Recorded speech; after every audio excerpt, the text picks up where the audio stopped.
राधे राधे। जय श्रीमन नारायण। हरे कृष्णा। कैसे हैं आप लोग? आशा करती हूँ कि भगवान हरि की कृपा आप सभी पर बनी रहेगी। चलिए आज हम सुनेंगे कार्तिक मास की कथा, अध्याय 28। पढ़े सुने जो प्रेम से वहाँ हो जाए शुद्ध स्वरूप। पढ़े सुने जो प्रेम से वहाँ हो जाए शुद्ध स्वरूप। यह 28वां अध्याय, कार्तिक कथा अनूप। धर्मदत्त ने पूछा, मैंने सुना है कि जय और विजय भी भगवान विष्णु के द्वारपाल हैं। उन्होंने पूर्व जन्म में ऐसा कौन सा पुण्य किया था जिससे वह भगवान का धर्मपाल बने, जिससे वह भगवान के समान रूप धारण करके बैकुंठ धाम के द्वारपाल बने। दोनों पार्षदों ने कहा, हे महान ब्राह्मण, पूर्व काल में त्रिनबिंदु की कन्या देवहूति के गर्भ से महर्षि कर्दम की दृष्टि मात्र से 2 पुत्र उत्पन्न हुए। उनमें से बड़े का नाम जय और छोटे का नाम विजय हुआ। पीछे उसी देवहूति के गर्भ से योग धर्म के जानने वाले भगवान कपिल उत्पन्न हुए। जय और विजय सदा भगवान की भक्ति में तत्पर रहा करते थे। वह नित्य अष्टोच्चर मंत्र का जाप और वैष्णव व्रत का पालन किया करते थे। एक समय राजा मरुत ने उन दोनों को अपने यज्ञ में बुलाया। वहाँ जय ब्रह्मा बनवाए गए और विजय अर्चना। उन्होंने यज्ञ की संपूर्ण विधि पूर्ण की। यज्ञ के अंत में अवभृग स्थान के पश्चात राजा मरुत ने उन दोनों को बहुत सारा धन दिया।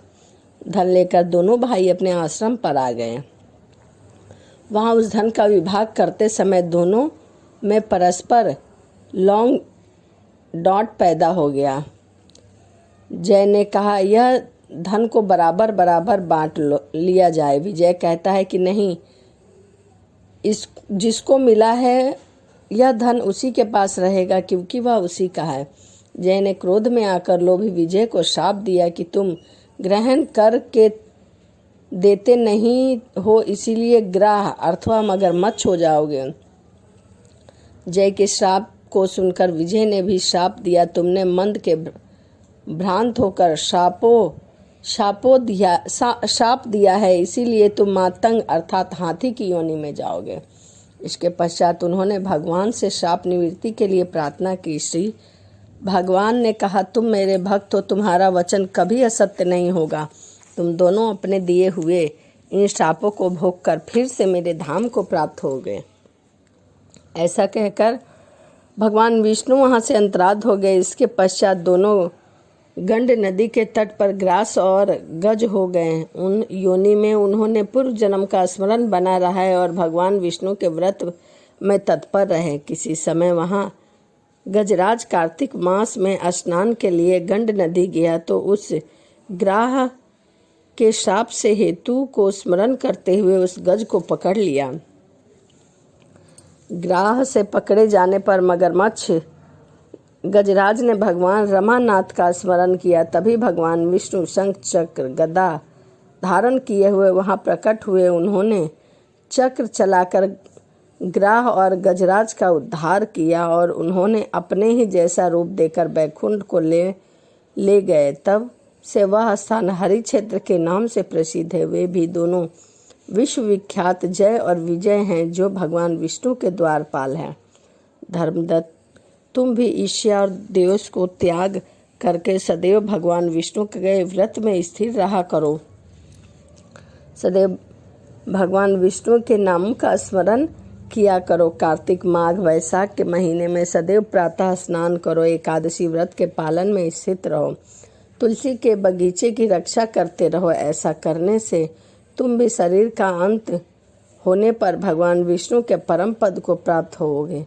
भगवान विष्णु को संतुष्ट करने वाले तुम्हारे इस व्रत से बढ़कर न यज्ञ है, न दान और न तीर्थ है। हे विप्रिय, तुम धन्य हो जिसके व्रत के आधे भाग का फल पाकर यह स्त्री हमारे द्वार बैकुंठ धाम में ले जाई जा रही है। नारद जी बोले, हे राजन, धर्मदत्त को इस प्रकार उपदेश देकर वो दोनों विमान पर चढ़कर पार्षद उस कलहा के साथ बैकुंठ धाम को चले गए। धर्मदत्त जीवन भर भगवान के व्रत में स्थिर रहे और देहावसान के बाद उन्होंने अपनी दोनों स्त्रियों के साथ बैकुंठ धाम को प्राप्त किया। सुनाता है वह जादूगर भगवान की कृपा से उनका सानिध्य प्राप्त कराएं, उत्तम गति को प्राप्त करें। गजेंद्र और ग्राह की मुक्ति की यह कथा थी। भगवान हरि कहते हैं कि इस कथा को जो भी सुनता और सुनाता है उसे भी आधे फल की प्राप्ति मिलती है। तो यह कार्तिक मास की कथा अध्याय 28 था। तो चलिए इसी के साथ वीडियो को समाप्त करते हैं और मिलते हैं अगली वीडियो में। राधे राधे, जय श्रीमन नारायण, हरे कृष्णा। राधे राधे, जय श्रीमन नारायण, हरे कृष्णा। कैसे हैं आप लोग? आशा करती हूँ कि भगवान हरि की कृपा आप सभी पर बनी रहे। चलिए आज हम सुनेंगे कार्तिक मास की कथा अध्याय 29 और 30। प्रभु कृपा से लिख रहा सुंदर शब्द सजाए कार्तिक मास महात्म का 29वां अध्याय। राजा पृथक ने कहा, हे मुनि श्रेष्ठ, आपने कलहा द्वारा मुक्ति पाने का वृतांत मुझसे कहा। मैंने उसे ध्यान पूर्वक सुना। हे नारद जी, यह काम उन 2 नदियों के प्रभाव से हुआ था। कृपा करके मुझे उन दोनों नदियों के बारे में बताइए। नारद जी ने बोला, हे राजन, कृष्णा नदी साक्षात भगवान श्री कृष्ण महाराज का शरीर है। वेणी नामक नदी भगवान शंकर का शरीर है। इन दोनों नदियों के संगम का महात्म श्री ब्रह्मा जी का वर्णन करने में असमर्थ है। फिर भी मैं उनसे पूछता हूँ, आपको इनकी उत्पत्ति का वृतांत बताता हूँ, ध्यान पूर्वक सुने। चक्षु मनवंतर के आरंभ में ब्रह्मा जी ने सहस्त्र पर्वत के शिखर पर यज्ञ करने का निश्चय किया था। वह भगवान विष्णु, भगवान शंकर तथा समस्त देवताओं सहित यज्ञ की सामग्री लेकर उस पर्वत के शिखर पर गए। महर्षि भृगि आदि ऋषियों ने ब्रह्म मुहूर्त में उन्हें दीक्षा देने का विचार किया। इसके पश्चात भगवान विष्णु ने ब्रह्मा जी की भार्या तंवर को बुलवाया। वह बड़ी धीमी गति से आ रही थी। इसी बीच में भृगि जी ने भगवान विष्णु से पूछा कि हे प्रभु, आपने त्वरा को शीघ्रता से बुलाया था, वह क्यों नहीं आई? ब्रह्म मुहूर्त निकलता जा रहा है। इस पर भगवान विष्णु बोले, यदि त्वरा यथा समय यहाँ नहीं आती है तो आप गायत्री को मेरी स्त्री मानकर दीक्षा विधान कर दीजिए। क्या गायत्री पुण्य कर्म में ब्रह्मा जी की स्त्री नहीं हो सकती? नारद जी ने कहा, हे राजन, भगवान विष्णु की इस बात का समर्थन भगवान शंकर जी ने भी किया। यह सुनकर भृगु जी ने गायत्री को ब्रह्मा जी की दाईं ओर बिठाकर दीक्षा विधान प्रारंभ कर दिया। जिस समय ऋषि मंडल गायत्री को दीक्षा देने लगे, उसी समय त्वरा भी यज्ञ मंडल में आ पहुंची। ब्रह्मा जी के दाईं तरफ गायत्री को बैठा देखकर ईर्ष्या से कुपित होकर त्वरा बोली, जहाँ अपूज्यों की पूजा और पूज्यों की अप्रतिष्ठा होती है, वहाँ पर दुर्भिक्ष, मृत्यु तथा भय तीनों अवश्य हुआ करते हैं। यह गायत्री ब्रह्मा जी की दाईं और मेरे स्थान पर क्यों विराजमान हुई है? इसीलिए यह अदृश्य बहने वाली नदियाँ होंगी। आप सभी देवता ने बिना विचारे मेरे स्थान पर बिठाया है, इसीलिए आप सभी जड़ रूप नदियाँ होंगे। नारद जी राजा पृथक से बोले, हे राजन, इस प्रकार त्वर के श्राप को सुनकर गायत्री क्रोध से आग बबूला होकर अपने होठ चबाने लगी। देवताओं के मना करने पर भी उसने उठकर त्वरा को श्राप दिया। गायत्री बोली, त्वरा, जिस प्रकार ब्रह्मा जी तुम्हारे पति हैं उसी प्रकार वह मेरे भी पति है। तुमने व्यर्थ में ही श्राप दे दिया है, इसीलिए तुम भी नदी हो जाओ।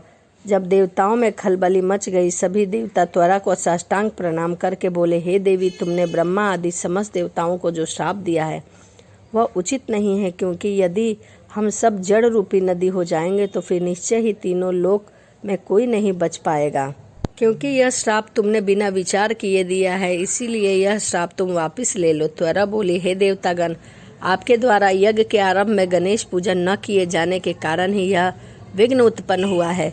मेरा यह श्राप कदापि खाली नहीं जाएगा, इसीलिए आप सभी अपने अंगों से जड़ी भूत होकर अश्वमेव नदी बनाओगे। हम दोनों सौतने भी अपने अपने वंशों पश्चिम में बहने वाली नदियां बनेंगी। नारद जी राजा पृथक से बोले, हे राजन, त्वरा के यह वचन सुनकर भगवान विष्णु, शंकर आदि सभी देवता अपने अपने अंशों से नदियां बन गए।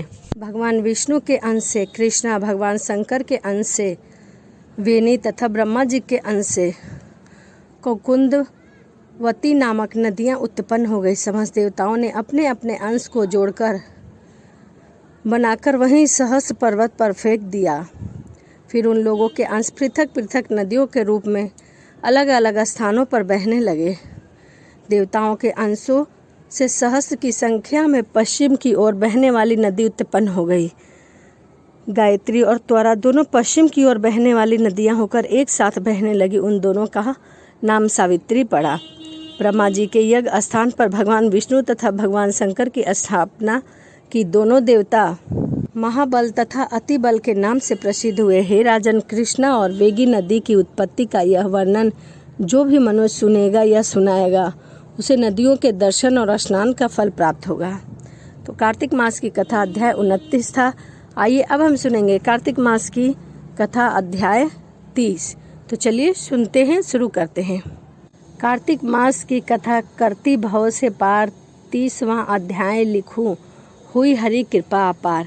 भगवान श्री कृष्ण सत्यभामा से बोले, हे प्रिय, नारद जी के ऐसे वचन सुनकर महाराजा पृथक बहुत आश्चर्यचकित हुए। अंत में उन्होंने नारद जी का पूजा करके उनसे विदा किया। इसलिए माघ, कार्तिक और एकादशी यह 3 व्रत मुझे अत्यधिक प्रिय हैं। वनस्पति में तुलसी, महीनों में कार्तिक, तिथियों में एकादशी, क्षेत्र में प्रयाग मुझे बहुत प्रिय हैं। जो मनुष्य इंद्रियों पर विजय प्राप्त कर इनका सेवन करता है वह मुझे यज्ञ करने वाले मनुष्य से भी अधिक प्रिय होता है। जो मनुष्य विधि पूर्वक इनकी सेवा करते हैं मेरी कृपा से उन्हें समस्त पापों से छुटकारा मिल जाता है। भगवान श्री कृष्ण के ऐसे वचन सुनकर सत्यभामा ने कहा, हे प्रभु, आपने बहुत ही अद्भुत बात कही है कि दूसरे के लिए पुण्य के फल से कलह की मुक्ति हो गई। यह प्रभावशाली कार्तिक मास आपको अधिक प्रिय है, जिससे पतिद्रोह का पाप केवल स्नान के पुण्य से ही नष्ट हो गया। दूसरे मनुष्य द्वारा किए हुए पुण्य उसके देने से किस प्रकार मिल जाता है, यह आप कृपया करके मुझसे बताइए।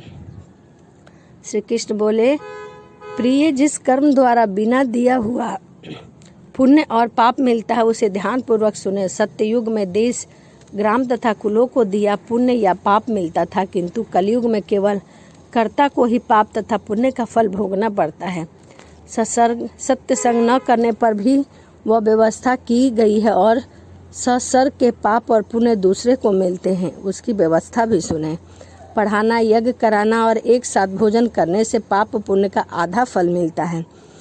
एक आसन पर बैठना, सवारी पर चढ़ने से, श्वास के आने जाने से पुण्य और पाप का चौथा भाग जीवन मात्र को मिलता है। छूने से, भोजन करने से और दूसरों की स्तुति करने से पुण्य और पाप का 6वां भाग मिलता है। दूसरों की निंदा, चुगली और धिक्कार करने से उसका 7वां भाग मिलता है। पुण्य करने वाले मनुष्य की जो सेवा करता है वह सेवा का भाग लेता है और अपना पुण्य उसे देता है। नौकर और शिष्य के अतिरिक्त जो भी मनुष्य दूसरों की सेवा करता है और पैसे नहीं देता, करवाता है और पैसे नहीं देता, वह सेवक उसके पुण्य का भागी होता है। जो व्यक्ति पंक्ति में बैठे हुए भोजन करने वालों की पत्तल लांघता है वह उसे अपने पुण्य का 6वां भाग दे देता है। स्नान तथा ध्यान आदि करते हुए मनुष्य से जो बातचीत करता है या उसे छूता है वह अपने पुण्य का 6वां भाग उसे दे देता है। जो भी मनुष्य धर्म के कार्य के लिए दूसरों से धन मांगता है वह पुण्य का भागी होता है। ठीक उसी प्रकार जिस प्रकार की दान करने वाला पुण्य का भागी होता है।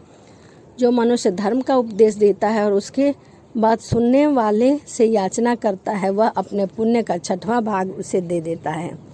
जो मनुष्य दूसरों का धन चुराकर उससे धर्म करता है वह चोरी का फल भोगता है और शीघ्र निर्धन हो जाता है, और उसका धन चुराता है वह पुण्य का भागी होता है। बिना ऋणी उतारे जो मनुष्य मृत्यु को प्राप्त होता है उसको ऋण देने वाला सज्जन पुरुष पुण्य के भागी होते हैं। शिक्षा देने वाला, सलाह देने वाला, सामग्री को जुटाने वाला तथा प्रेरणा देने वाला, यह पाप और पुण्य के 6ठे भाग को प्राप्त करते हैं। राजा प्रजा के पाप पुण्य के पष्टांग को भोगी है। गुरु शिष्य पति पत्नी का, पिता पुत्र का, स्त्री पति के पुण्य का 6ठा भाग पाती है। पति को प्रसन्न करने वाली आज्ञाकारी पति के लिए पुण्य का आधा भाग ले लेती है। जो पुण्य आत्मा पराये लोगों को दान करते हैं वह उनके पुण्य का छठा भाग प्राप्त कर लेते हैं।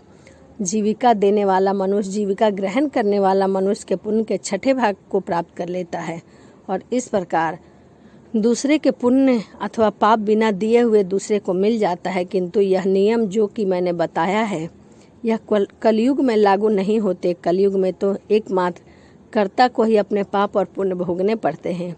इस संबंध में एक बड़ा इतिहास है जो कि पवित्र भी है और बुद्धि प्रदान करने वाला कहा जाता है। उस इतिहास को अध्याय नंबर 31 में बताया गया है। तो यह कार्तिक मास की कथा अध्याय 29 और 30 था और आगे की कथा मैं अध्याय नंबर 31 में बताऊंगी। तो चलिए इसी के साथ वीडियो को समाप्त करते हैं और मिलते हैं अगली वीडियो में। यदि आपको वीडियो अच्छी लगती है तो प्लीज़ कमेंट करिए, चैनल को सब्सक्राइब करिए, लाइक करिए, शेयर करिए। तो चलिए इसी के साथ वीडियो को समाप्त करते हैं और मिलते हैं अगली वीडियो में। राधे राधे, जय श्रीमन नारायण, हरे कृष्णा।